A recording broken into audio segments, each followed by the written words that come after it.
Hi, first graders. Let's jump right into April number corner. And first off, we're going to take a look at our calendar.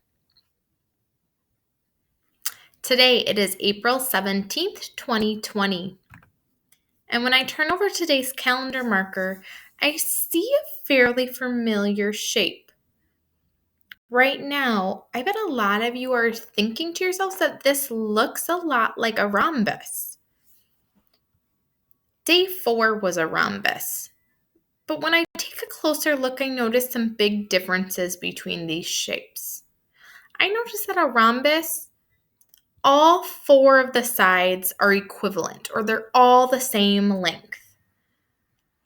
But this shape is not the same. The 2 top sides of this shape are shorter than the 2 bottom sides. Because not all 4 of the sides are the same length, we can't call this a rhombus. We're going to be calling this a quadrilateral because it does have those 4 sides and 4 corners. All right, friends, we're going to take a closer look at this quadrilateral right now. And we need to decide, is this shape symmetrical? What are you guys thinking? I hear lots of friends saying yes. Now we need to decide how many pieces it can get divided into. Well, we're going to start by going vertically through the shape. Ooh, and I noticed I didn't quite go through the center, so I'm going to try that one more time.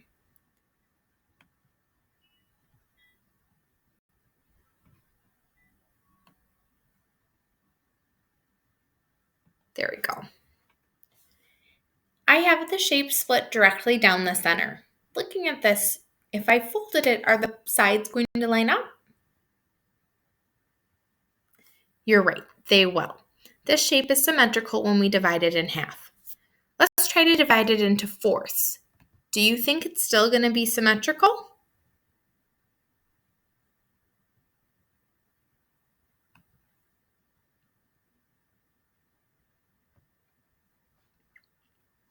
What are you noticing, first graders? You're right, all 4 of these pieces don't look the same. The 2 on the bottom are much smaller. They make 2 smaller triangles. The part on the top, I see smaller quadrilaterals being created.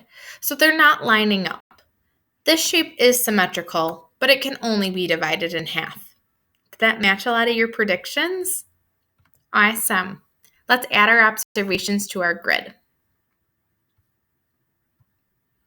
So like I said, this was a type of quadrilateral, and we decided it could only be split in half. But yes, this shape still did have symmetry. Thinking about our patterns, do you have any predictions of what we might see tomorrow? We'll have to find out. All right, first graders, let's jump on back in, and we're going to take a look at days of school now. Today is the 134th day of school. Count it up with me. We have 100, 110, 120, 130, 131, 132, 133, 134. All right, friends. We're going to think about that number broken into its place value. When we look at 134, what does that 3 mean? Right, it means there's 3 groups of 10 or 30. What does that 1 mean? You're right, it means there's 1 group of 100. What does the 4 mean then? There's 4 extra, there's 4 ones. Say the equation with me. 100 plus 30 plus 4 equals 134. All right, friends, it's time for calendar collector.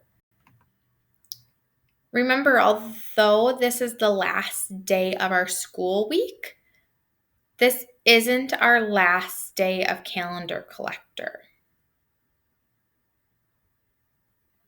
So let's take a look.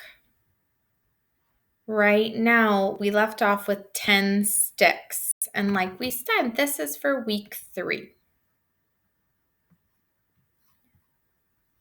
And we're going to give it a spin.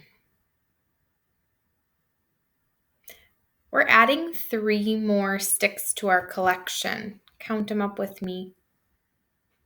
1, 2, 3. All right, first graders, I need your help deciding. Yesterday we had 10 sticks. Plus we just added 3 more. How many sticks is that all together?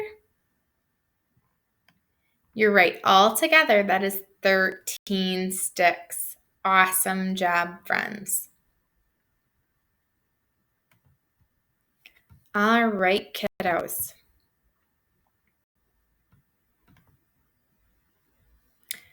So, week 1, we collected 8 sticks. Week 2, we collected 13. We're in the middle of week 3, and so far we have 13 sticks. We'll have to see how many sticks we have all together by the end of our week 3 count. Today, though, before we end, we're going to do something a little different with number line. I'm going to be giving you some clues, and you're going to be thinking to yourself, what numbers can we rule out based off of those clues? And can you figure out my number? My number is somewhere between 100 and 120, and it's going to be a 10 group. So my number isn't going to be something like 75, where it would sit in between. It's going to be one of these numbers on the number line. Normally, when we do this activity at school, you would give me the clue, and I would rule out some of those numbers. But it's going to be the other way around today. I'm going to be giving you the clue and you need to rule out those numbers. So it might even be helpful for you to pause the video and make a number line for yourself from 0 to 120 so you can cross out numbers as I give you these clues. If you're going to do that, I would pause the video now. All right. Now, first graders, my first clue for you is that my number is greater than 30. What numbers could we rule out if my number is greater than 30?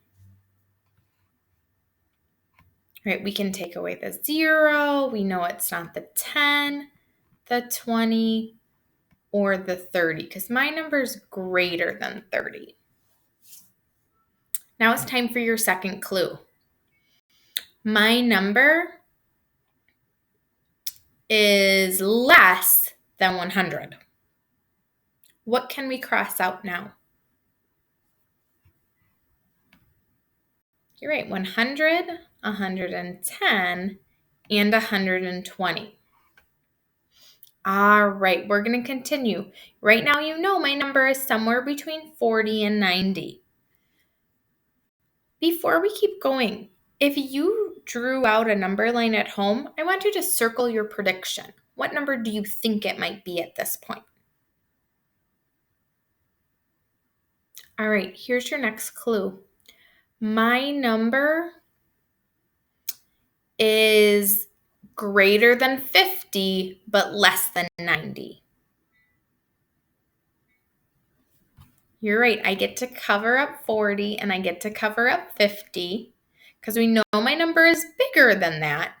But we also now know that my number is less than 90. So I'm just going to cover the 90. If you need to, change your prediction at this point.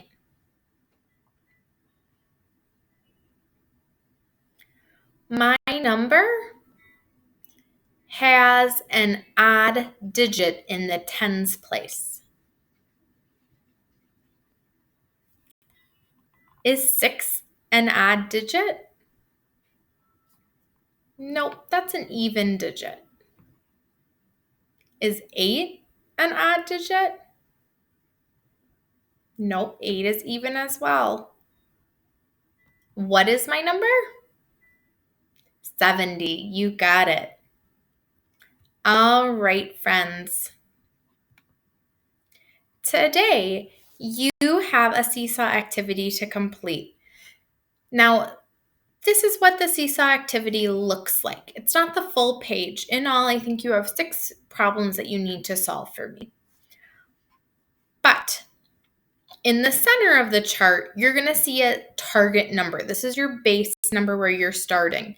And you need to tell me what number comes before that or in front of it, and what number comes after or behind it. These numbers will be counting by ones. So when I think about 36, if I took one hop forward or I added one, I'd be at 37. But if I was at 36 and I took a hop back, I'd be at 35. When I go to check my answers, I should be able to count right in a row. 35, 36, 37. That makes sense. When you go to do this activity in Seesaw, you'll find that I also included a 100 grid for you to reference. So if you're not quite sure, you could find the target number like 14 on your number grid, and you can take a hop forward to find the number that comes after it, or you can take a hop backwards to find the number that comes before it. If you're able to do this without a number grid, that's great, but know that it's there for you to reference in case you need that extra support. All right, first graders, like I said, you'll find that in the Seesaw Activity Library. Have a great rest of your day.